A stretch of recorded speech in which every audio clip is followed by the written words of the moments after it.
Welcome to California Edition. My name is Brad Pomerance. We are joined by Marshall Tuck. He is one of the nominees for the position of Superintendent of Public Instruction in the great state of California. Suffice it to say, sir, wow, this was a headline that no one expected. Teacher job protections struck down.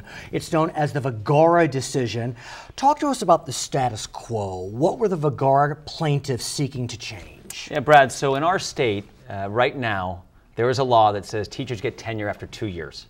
And actually, because principals have to make a decision in the middle of the year, it's really 18 months for a lifetime job. Doesn't make sense for kids. In our state, our laws in the state ed code say that all layoffs are done based on seniority, regardless of performance. Doesn't make sense for kids. Last in, first out. Last in, first out. In our state, it's almost impossible. In the great state of California, it's almost impossible to fire a teacher, even if that teacher is just year after year after year performing poorly. And so what the Vergara case was, and it took 9 students, by the way, not the leadership in Sacramento, not the broken status quo. It took 9 students to file a lawsuit and say once and for all, these laws don't make sense for us. They prevent us from getting a quality education. Luckily, California's Constitution says it's our responsibility to ensure they get a quality education, and the judge came out with its overwhelming ruling and said those rules do not make sense for kids. They are all defined as unconstitutional, and it's a big progress for kids. That is what's stunning. Yeah. I mean, literally a court held that 5 statutes within our ed code were unconstitutional.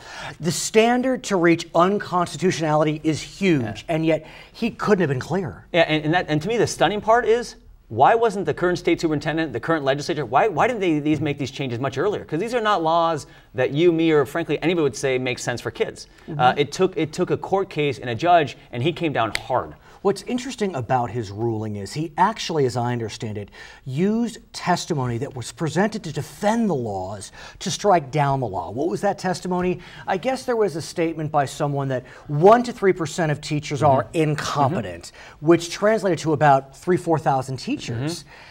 And they said, and the defense said they were okay with that, right? And another thing, the defense came up and said, of course 3 to 5 years is better for tenure. A defense witness said that. So you saw a number of cases where when the defense was trying to defend these laws, the state was the defense and the teachers union, their actually own witnesses basically said these laws don't make sense, because when you have laws that are indefensible, when you try to defend them, people can see it loud and clear, which the judge did. So it's really kind of a two-track issue. There's the issue of tenure, but then there's the issue of termination. I mean, look, to me, 2 years tenure, 3 years, 4 years, it all seems short. You know, I don't know many jobs where you get lifetime tenure after 4 or 5 years. Be that as it may, it's the termination procedures that seem to be causing the biggest problem. Yeah, Brad, I spent the last 12 years leading 2 different school systems. And so I've just over and over seen the rules, and in particular the last 7 years when I was running the lowest performing schools in Los Angeles through the Partnership for LA Schools, we had a number of people who actually did bad things to kids. I'm talking about teachers who literally physically roughed up kids and assaulted kids, and it was still almost impossible to fire them, because in our state law, it gives a number of statutes that make the teachers the most protected class of any public or private sector employees, and it's very bad. We remember a few years ago what happened at Miramonte Elementary School, which was where a teacher was engaging in acts that you can't even describe on television, using bodily fluids, male bodily fluids with children. I mean, you can't even go there, and yet it took how long to get him terminated? It literally, he was on staff and getting paid by the public for a long period of time, actually got a settlement to quit. And what's amazing, after all that happened, as you said, after a teacher who had sexually abused kids was in the system for too long, a law was tried to put forward to make it easier just to remove people who were physically or sexually assaulting children. That law got killed a year and a half ago because of a legislature that's just in the wrong side of things, as well as the state superintendent. At the same time, the numbers are small, 1 to 3% ineffective. Do we need to go through a whole overhaul for such a small number? Well, no question about it, because if it's your child, I know if I have a 3-year-old son. If my son's in a classroom where a teacher is persistently underperforming, I don't want my kid in that classroom for another day. And so I think that when we think about the most important issue for young people, certainly family, but then it's education. And how do we make sure we give every child a great education? We have to push on these laws, and they're not big changes. We're just talking about the legislature making a real change in the ed code. What I found so interesting about the Vergara decision is the folks that came out to praise the decision. In addition to Arne Duncan, who is President Obama's Secretary of Education, a Democrat, you also had John Dacey. Now, John Dacey wrote an op-ed in the LA Times. He is a superintendent for LAUSD. I mean, you have people that you would not expect coming out against the teacher unions. You yourself are running as a Democrat. I'm a Democrat. Right. When does the New York Times, the Wall Street Journal, the LA Times, the San Francisco Chronicle all agree on something? It's when it's clearly not in the best interest of kids. And I think it's symbolic of our state. We need major change in our schools and our state. Vergara is just such a clear symbol of that, and it has to happen soon. Here's another point of the lawsuit I thought was interesting. There was a discussion about using standardized test scores to help evaluate teachers. Now, intuitively, that seems like it could be an effective tool. But the flip side of that is a teacher gets the students that they get. And sure, you want a teacher to be effective in their teaching techniques, but we're going through a revolution as it relates to standardized testing. You know, we're adopting Common Core, we're doing adaptive testing, the SAT's changing. So is now really the time to start looking at standardized test scores to evaluate teachers? Yeah, I think the most important thing is, the first question, should the state be dictating how you evaluate teachers, right? It really should be left up to local schools and local school communities. I mean, schools are local, and there's far too many rules that come from Sacramento that go down to local schools. Now, that being said, I think absolutely we should use student achievement data as a part of a teacher's evaluation, not all of it. Like in our schools, we looked at around 20 to 30% of an evaluation based on student achievement data. The majority was still based on an evaluation from your principal or your supervisor, but to not use student achievement data is to actually take away information that can help teachers understand their kids more effectively and teach them better. And I think the other piece of the equation is you're not doing it just based on the absolute numbers. It's all about growth, right? Because if I'm a teacher and I get a bunch of students who are low performing, I can't be evaluated on their absolute level, but I can be evaluated from when they came into my class to the end of the year, what do they do? So I strongly believe that we need to use it. And what people forget, this isn't about using data to fire a teacher. The vast majority of teachers love kids, believe in kids, love their jobs, want to get better at their jobs. So we need to give them as much information as possible to get better at their jobs. A good evaluation system is used to help most of your employees get better. The primary purpose isn't to be able to fire people, but unfortunately, again, the status quo gets so caught up and wants to have this rhetoric out there that takes away from the real issues. You talk about the status quo. It's hard to deny that in this status quo, the California Teachers Association is very, very powerful. I'm not going to bash them. I'm just going to state a fact. Very powerful. So now you have this court decision which comes out against the CTA's decision.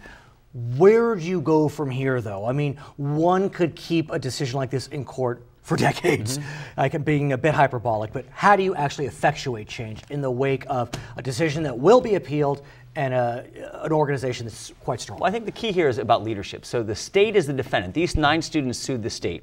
The state of California should not appeal.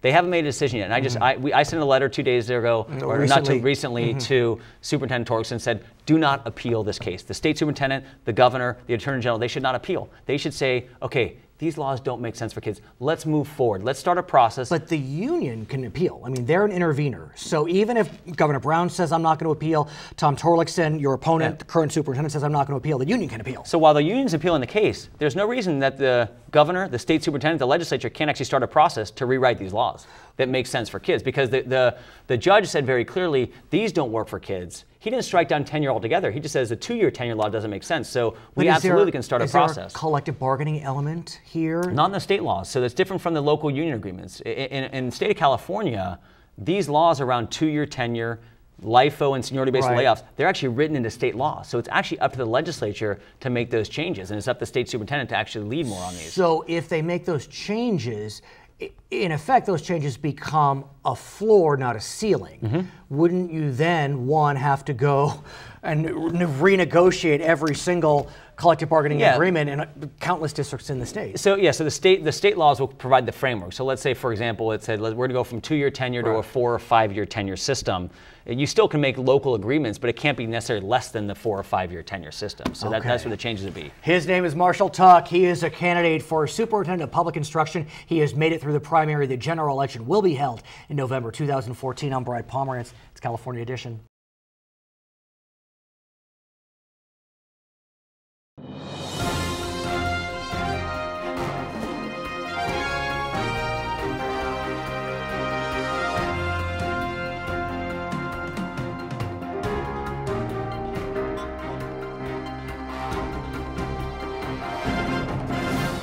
It's California Edition. I'm Brad Pomerance, and we are joined by Bill Covino. He is the president of Cal State Los Angeles. He recently accepted that position. Congratulations, Thank sir. you. Thank you. A tremendous honor, no doubt. Give us a sense of your path, how you wound up coming to Cal State LA.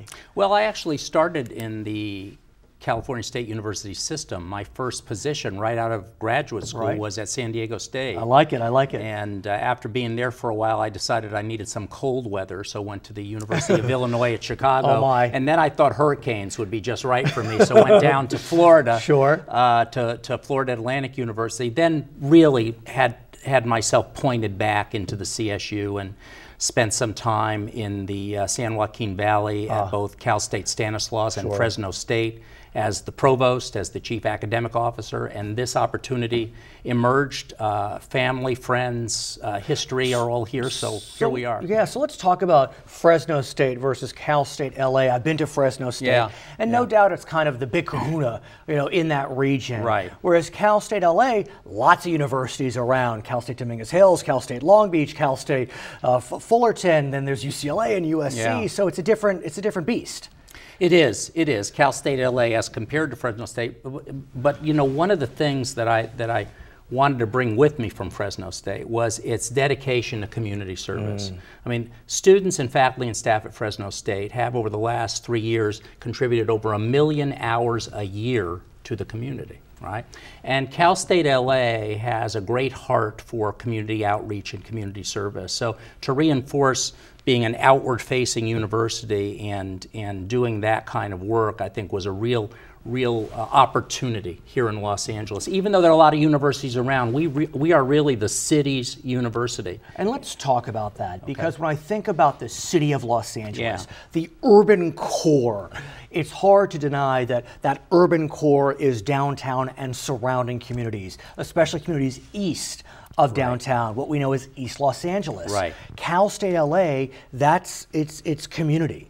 That's its bailiwick. I mean, when you're looking to bring students in who want to stay close to home, you're thinking about students living in East Los Angeles. That's right. And so you have a program that's called Go East LA that is looking to build those pathways because, for better or for worse, I think it's fair to say East LA's track record in terms of college matriculation may not be as high as other parts of our city. Yeah, I think that, our primary priority is access and success. And providing access means getting students ready so that they're prepared to enter the university as they get older. That doesn't begin in high school. It begins when they're 3, 4, 5 years old. It begins with family support. It begins with a good context for learning, with a healthy environment. It begins with support and encouragement as soon as they get into the early years of schooling. And let's talk about that. And I want to use myself as a metaphor, if I may. So my father, child of Eastern European immigrants, and he was admitted to 2 universities, Columbia, as in the Ivy Leagues, and Brooklyn College of Pharmacy. So where did he go? He went to Brooklyn College of Pharmacy because his cousin went there. The point of the story is that so much of the experience behind college is what happened before you, generations before you.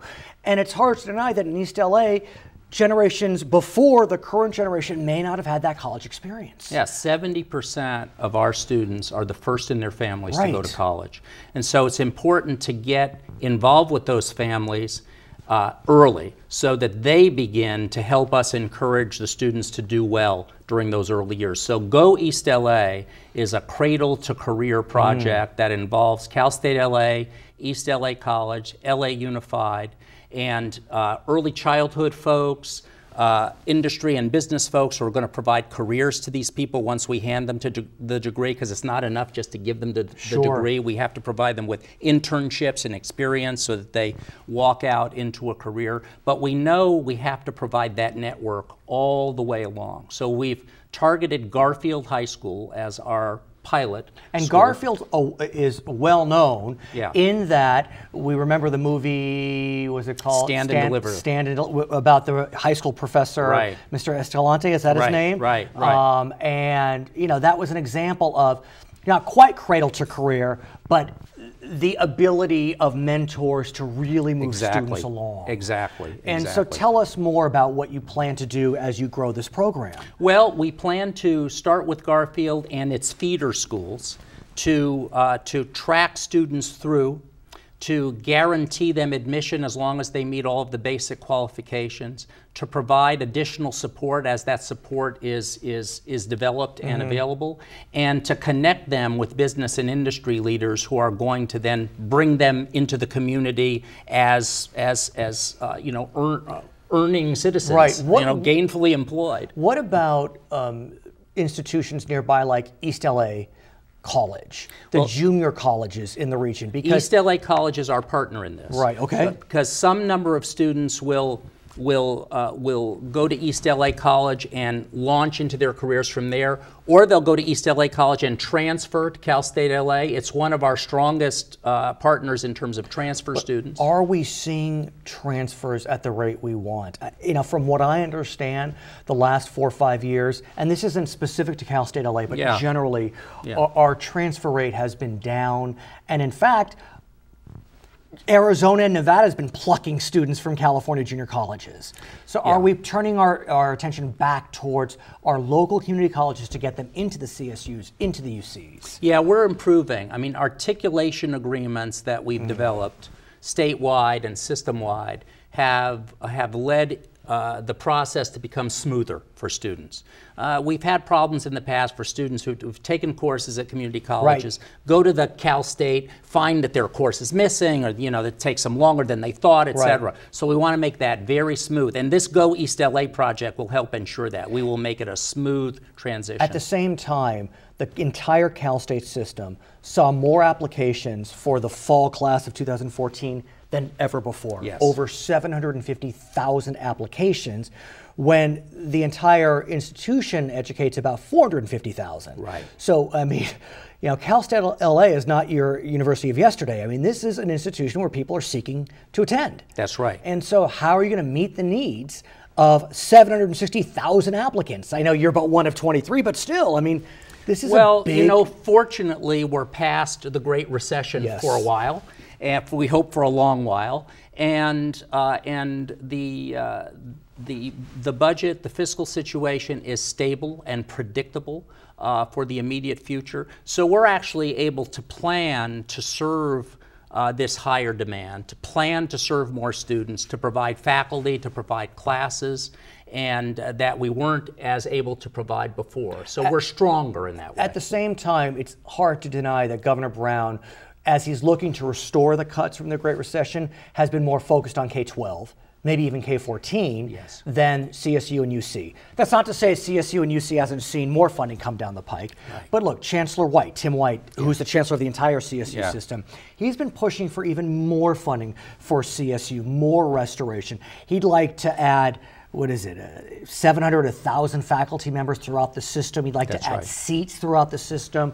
So how is that challenge being attacked? Well, all of the presidents on all 23 campuses are working together with Tim to help our legislators to understand the value of educating students and giving them college degrees. I mean, every dollar that we spend on higher education brings $5+ to the state of California. So it's an excellent investment. I would take that investment if someone told me every dollar I invest gets me over $5. And I think it improves lives, it transforms lives. So the more, and we've been working harder to get the message out, the more we can help our legislators to understand that, I think the stronger their commitment, and it has become much, much stronger, and I applaud them for that. The stronger their commitment will be to the additional funding that we need to serve what we hope will be 20,000 more students. That's what Chancellor White is looking for. He wants almost $100 million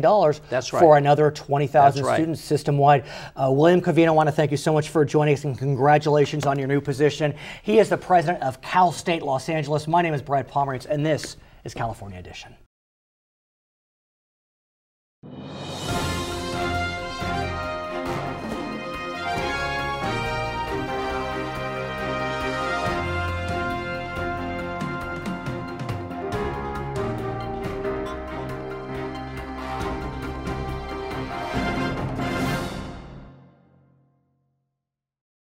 It's California Edition. I'm Brad Pomerance. We are joined by Jeff Prang. He is a council member in West Hollywood. He's also a nominee for the Los Angeles County Assessor's Office. He advanced to the general election based upon a first-place finish in the June primary. Congratulations, sir. Thank you very Tremendous much. victory. So what went right? A very crowded field. How many candidates? There were 12 candidates. And you came in first out of the 12. I came in first. You know, coming from West Hollywood, a smaller city in a large county, how'd you do it? I think I worked harder than, than my opponents, but I think I also articulated the strongest vision for the reform of this office, which has been racked by scandal for the last couple of years. Sure. And I think many people know me and they know my record. I've been a city council member and mayor of West Hollywood, one of California's best managed cities. For the last 18 years, I have a long record as a government manager, managing large budgets, numbers of personnel, and programs. But importantly, I think people know that the level of competence and integrity I brought into that office to help reform the office in the wake of the scandal involving the current assessor. At the same time, this county, 10 million people live in it. Not all voters, but 10 million people. You're from the state of Michigan. Yes. The LA County is larger than the state of Michigan. It's really kind of absurd. When you start to think, the LA County assessor represents more people than the governors of 43 states. Right. And so how do you get a message? I mean, how large is the city of West Hollywood? Well, how many there's people? about 40,000 people in the city of West Hollywood. So you went from 40,000 to 10 million. But West Hollywood has a pretty big reputation. It does. We make a Big bigger profile. we make a bigger mark on the county than a lot of other communities.